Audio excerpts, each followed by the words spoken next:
அவர் சொன்னாலே எல்லாருக்கும் மனசுக்குள்ள நல்ல சந்தோஷம் மகிழ்ச்சி எல்லாமே வருவா வராதா. பெரிய தலைவர்கள்லாம் கூட என்ன நினைக்கிறாங்கன்னா காமராஜர் மாதிரி இருக்கணும்னு நினைக்கிறாங்க. ஆனா சூழ்நிலை சரியில்லாதனால அது மாதிரி இருக்க முடியாது. ஆனா அந்த மனுஷன் எந்த சூழ்நிலையிலுமே எப்படி இருந்தாரு நல்ல குணங்களோட தனித்துவமா எல்லாருக்கும் தெரியுற மாதிரி இருந்தாங்க. அவர் மட்டும் நல்லா இருந்துக்கலாம், சாப்பிட்டு போயிருக்கலாம், நிறைய சேர்த்துக்கலாம், எல்லாம் பண்ணிருக்கலாம். ஆனா இந்த குழந்தைகளை மட்டும் பார்த்து அது மாதிரி இன்னொரு குழந்தைகளை மட்டும் பார்த்தாரு. யாரு நேரு மாமா பார்த்தாரு. அப்துல் கலாம் கனவு காணுங்கள் சொன்னாரு. யாரு கனவு காணுங்கள். பசங்க வந்து கனவு காணுறதுன்னா பத்து தூங்கிட்டு கனவு காணுறது இல்லை, கண்ணை வீழ்ச்சிக்கே கனவு காணும். எப்படி வாழ்க்கையில எப்படி முன்னேறலாம் அப்படின்னு சொல்லிட்டு கனவு காணும் அப்படின்னு சொல்லியிருக்காரு. அதே மாதிரிதான் இது.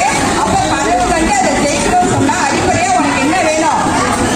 சாப்பாடு வேணும். சாப்பாடு சாப்பிட்டு இருந்தாதான் அவன் என்ன பண்ண முடியும்? எதையாவது சாதிக்க முடியும். பசி பசியோட சாதிக்க முடியுமா? முடியாது. அதனால முதல்ல என்ன எல்லாருக்கும் உணவு வேணும் அப்படின்றத மதிய உணவு திட்டத்தை ஆரம்பிச்சதை யாரு? காமராஜர் தான் ஆரம்பிச்சாங்க. ஆனா இப்ப அவர் முதலமைச்சரா ஆயிட்டாரு.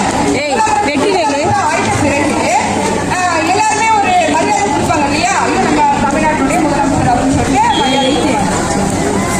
நம்முடைய நாட்டுடைய பேரு என்ன? நம்ம நாடு என்ன நாடு?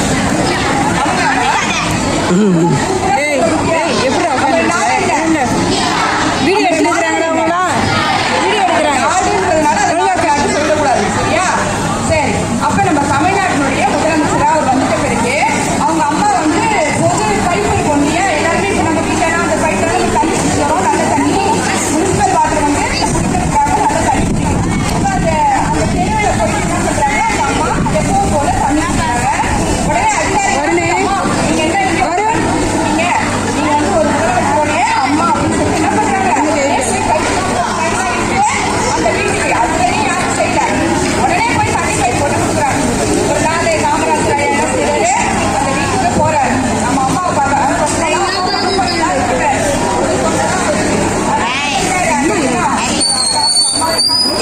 போறாரு பார்க்கறதுக்கு. அம்மா வந்து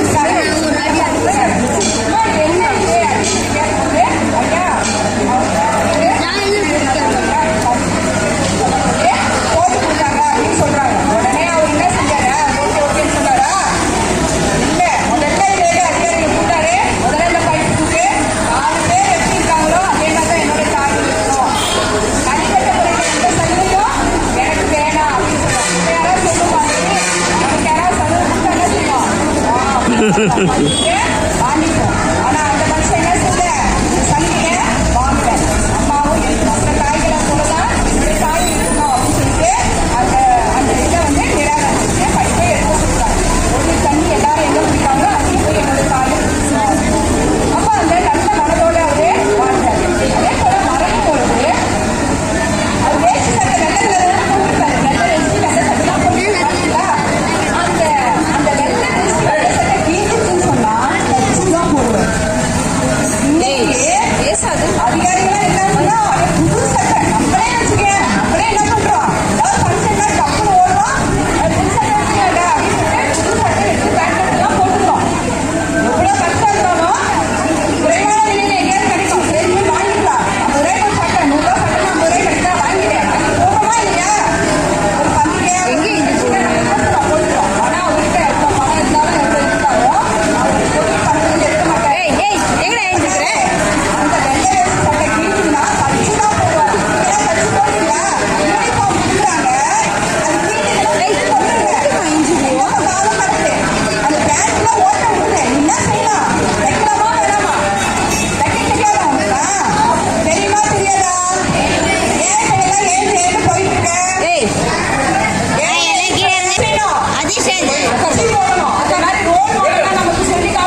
டேம்?